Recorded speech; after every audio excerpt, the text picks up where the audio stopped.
ഇവിടെ നിന്ന് ആകാശത്തേക്ക് നോക്കുകയാണ്, സൂര്യനെ കാണുന്നു അല്ലേ? നമ്മളിവിടെ നിന്ന് ടെലസ്കോപ്പ് വെച്ചും സൂര്യനെ കാണുന്നു. എത്ര കിലോമീറ്റർ ഉണ്ട്?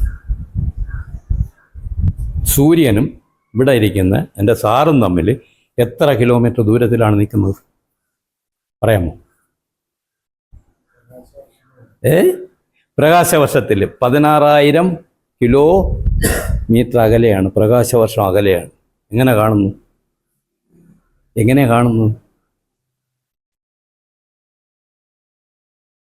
ഇവിടെ നിന്ന് ഇറങ്ങിപ്പോകുമ്പോൾ അവിടെ ഒരു കല്ല് കിടക്കും, അത് കാണണമെന്നില്ല അല്ലേ? ഇവിടെ ഒരു കല്ലുണ്ടോ എന്ന് കണ്ടോ? ഒരു വെള്ളാരം കല്ല് ഈ വരുന്ന വഴിക്ക് അവിടെ കിടപ്പുണ്ട്, കണ്ടോ? ഇല്ല. എന്തുകൊണ്ട് അത് കാണുന്നില്ല?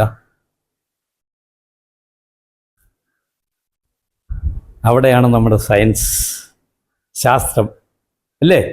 ഈ സയൻസ് നമ്മളിൽ തന്നെ അന്തർലീനമാണ്. നമ്മുടെ ശരീരത്തിൽ ആദ്യം വരുന്ന എന്താണ്? നിങ്ങളുടെ ശരീരത്തിൽ ഞാൻ നേരത്തെ പറഞ്ഞു, നമ്മുടെ ശരീരം അല്ലേ? അതുണ്ടാക്കിയ പഞ്ചകോശങ്ങൾ കൊണ്ടുണ്ടാക്കിയ കഥ നമ്മൾ വായിച്ചു. എത്ര സയൻസാണ് നിങ്ങളുടെ ശരീരത്തിലുള്ളത്? അത് നമുക്ക് ബോഡി സിസ്റ്റമിലേക്ക് കൊണ്ടുവരാം. ഒന്ന് ഇലക്ട്രിക്കൽ സയൻസ്. ഇതെവിടെ നിന്ന് വരുന്നു? ഇലക്ട്രിസിറ്റി എവിടെ നിന്ന് ഉൽപ്പാദിപ്പിക്കപ്പെടുന്നു?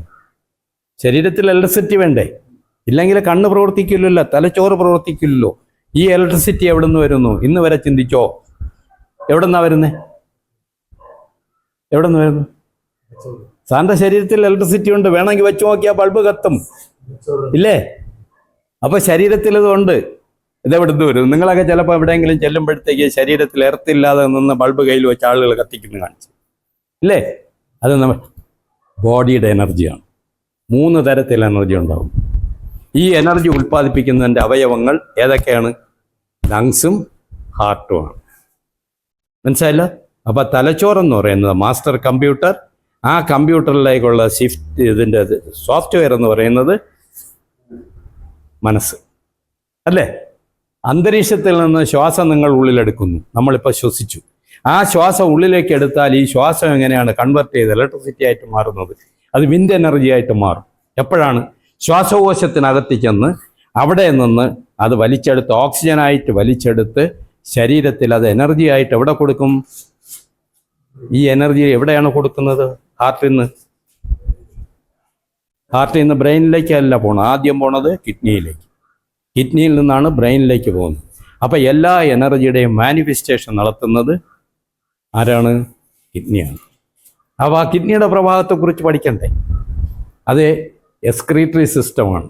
നിങ്ങൾ എടുക്കുന്നത് കാർബൺ ഡൈ ഓക്സൈഡ് അടക്കം ഇന്ന് പ്രകൃതിയിലുള്ള 5-6, ഇപ്പം അതുമല്ല, പോളിമർ ഉൾപ്പെടെ ഒരുപാട് ഗ്യാസുകളാണ് മൂക്കിലൂടെ വടിച്ചെടുത്ത് അകത്ത് കൊടുക്കുന്നത്. നിങ്ങളുടെ ശരീരത്തിന് ഓക്സിജൻ മാത്രമേ വേണ്ടി, കാർബൺ ഡൈ ഓക്സൈഡിനെ പുറത്ത് തള്ളണം വേണ്ടേ? അവിടെ കിഡ്നിയുടെ ഫങ്ഷനാണ്. കിഡ്നിയെ സഹായിക്കാൻ ചില അവയവങ്ങളുണ്ട്. വയറിൽ എന്താണുള്ളത്? ഇവിടെ എന്താണുള്ളത്? കെമിക്കൽ എഞ്ചിനീയറിംഗ് ആണ് അല്ലേ? ഇന്ന് രാവിലെ കഴിച്ചത് പുട്ട്. ആ പുട്ട് എവിടെ പോയി? ഇന്നലെ 1500 രൂപ കൊടുത്ത് ബിരിയാണി അത് കഴിച്ചു. അതെവിടെ പോയി? അതെങ്ങോട്ടാണ് പോയത്? അത് രൂപമാറ്റം വന്ന് വെളിയിലേക്ക് പോയി. ഈ രൂപമാറ്റം ഉണ്ടാക്കുന്നത് എന്താണ്? നമ്മുടെ ശരീരത്തിനകത്തുള്ള കെമിക്കൽ പ്രോസസ്സ്. അപ്പോൾ കെമിക്കൽ എഞ്ചിനീയറിംഗ് ഉണ്ടോ?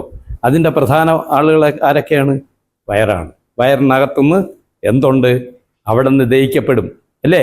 ചെറുകുടൽ ഇവിടെ വെച്ച് തൊണ്ടയിൽ വെച്ച് കാർബോഹൈഡ്രേറ്റ് ദഹിക്കും. അത് കഴിഞ്ഞ് താഴോട്ട് സ്റ്റൊമക്കിനകത്ത് ചെല്ലും. അവിടെ നിന്ന് അത് കൈമാറ്റി ചെറുകുടലിൽ ചെല്ലും. ചെറുകുടലിൽ നിന്ന് എല്ലാം വേണ്ടതൊക്കെ വലിച്ചെടുത്ത് ബാക്കിയുള്ള വേസ്റ്റ് എല്ലാം കൂടെ ലാർജ് ഇൻറ്റസ്റ്റൈനിൽ കൊടുക്കും. ലാർജ് ഇൻറ്റസ്റ്റൈനിൽ നിന്ന് ആവശ്യമുള്ളതെല്ലാം എടുത്ത് വെള്ളമടക്കം വലിച്ചെടുത്തിട്ട് ബാക്കിയുള്ളത് വേസ്റ്റാക്കി പുറത്ത് കളയും അല്ലേ? നവദ്വാരങ്ങളിലൂടെ നമ്മുടെ ശരീരത്തിലെ എല്ലാ ഇതിനെയും പുറത്ത് കളയുന്നു. അത് എക്സ്ക്രീറ്ററി സിസ്റ്റം അല്ലേ? ഇനി എന്തുണ്ട്? സർക്കുലേറ്ററി. അതാണ് നമ്മൾ ശ്വാസകോശത്തിലൂടെ, അത് സർക്കുലേറ്ററി സിസ്റ്റം ഹാർട്ടിലൂടെ നടക്കുന്നു. അപ്പോൾ എത്ര സയൻസായി? ഇനി അത് കഴിഞ്ഞാൽ ഇൻഡ്യൂമെൻ്ററി, തൊലിയിട്ട് കവർ ചെയ്ത് വച്ചിരിക്കുന്നു. ഈ തൊലിക്കോ അതിനും ചില പ്രത്യേകതകളുണ്ട്, ചില ശാസ്ത്രമുണ്ട്. അകത്ത് ഇത് ശ്ലേഷ്മ വസ്തുക്കൾ വെച്ച് തൊലി പ്രവർത്തിക്കുന്നു. അത് സർഫസ് അനാട്ടമി എന്ന് പറഞ്ഞ് ഒരു പുസ്തകമുണ്ട്. അതിൽ ഇത് വിശദമായി അത് പറയും.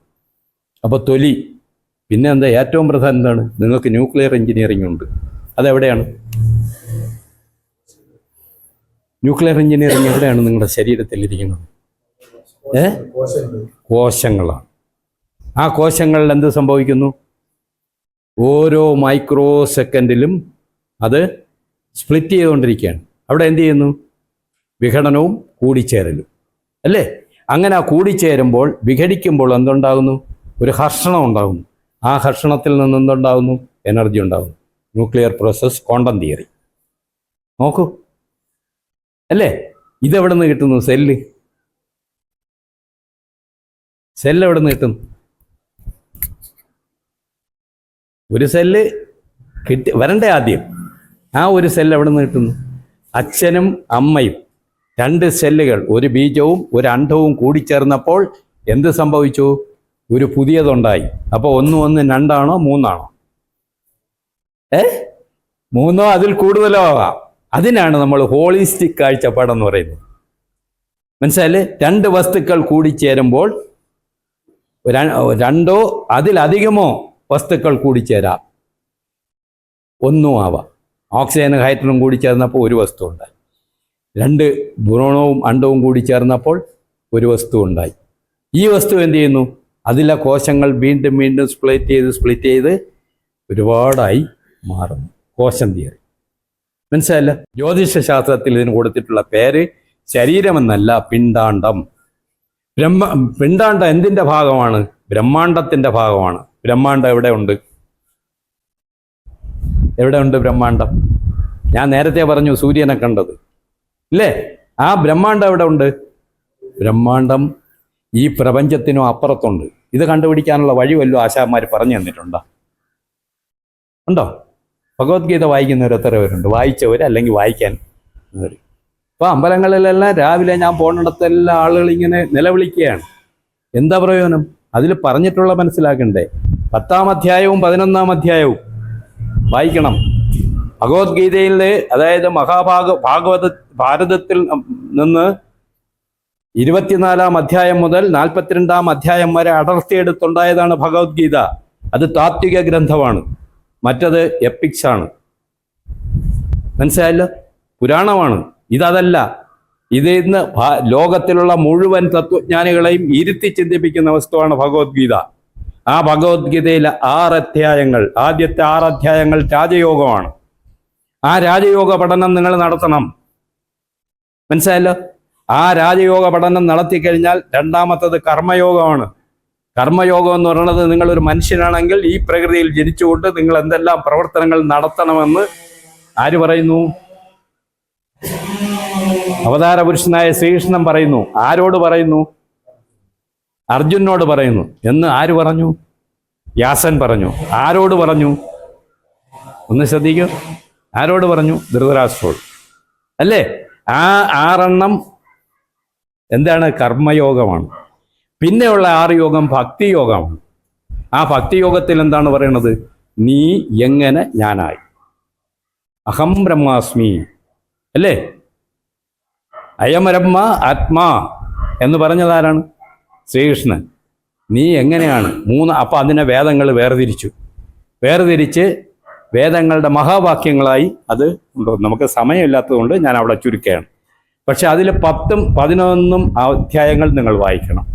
10ാം അധ്യായം വിഭൂതി യോഗയാണ്. പ്രപഞ്ചത്തെക്കുറിച്ച് നിങ്ങൾ പഠിക്കേണ്ട കാര്യങ്ങളുടെ സംക്ഷിപ്തമാണ് ശ്രീകൃഷ്ണൻ അർജുനോട് പറയുന്നത്.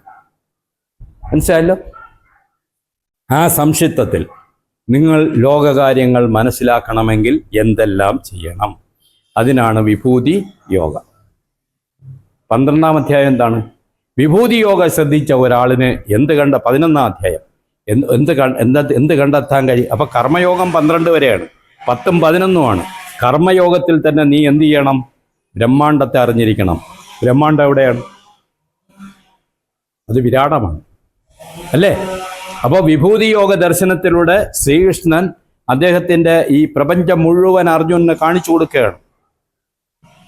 മനസ്സിലായല്ലോ? അങ്ങനെ അർജുനന് കാണിച്ചു കൊടുക്കുമ്പോൾ അർജുനൻ ആനന്ദിക്കുന്നു.